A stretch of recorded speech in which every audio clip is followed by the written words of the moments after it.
Is the system equipped right now to handle more births a year? I would have to say right now the system is not ready. I think abortion is abortion, no matter how we're counseled to do that. I had been diagnosed with stage 3 breast cancer. Doctors here couldn't treat me and me be pregnant.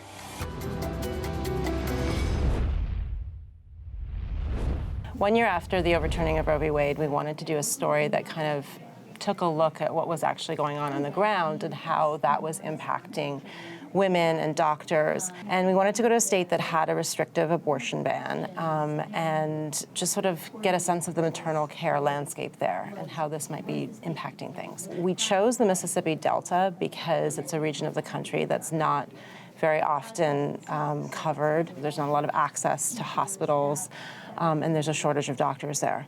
And we also spoke with a woman who was not able to obtain an abortion in her own state following the ban, who had kind of an unusual situation because she had breast cancer. Her doctors told her that if she wanted to continue her treatment, she would need to get an abortion. It was very courageous for this young woman to speak to us, and she really felt that it was important for people to understand when these sorts of laws are made, how it trickles down to the ground.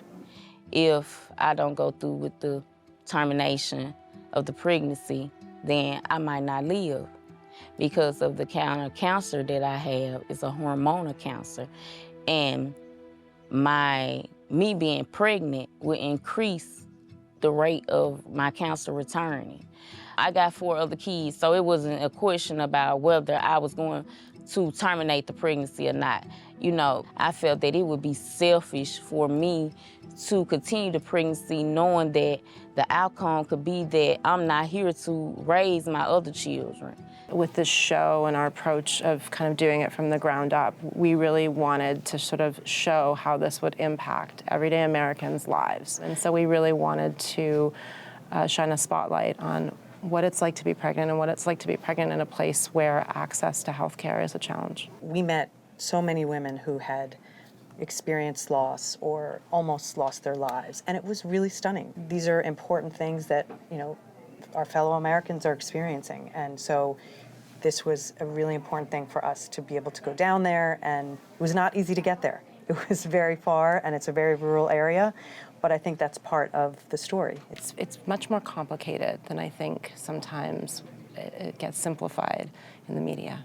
When you're on the ground, you realize that people's views are not necessarily as far to one side or the other, that people tend to meet a little more in the middle in actuality.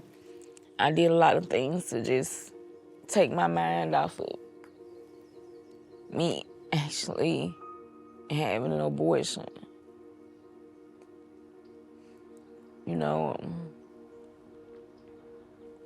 it's still a lot, but I deal with it the best way that I know how.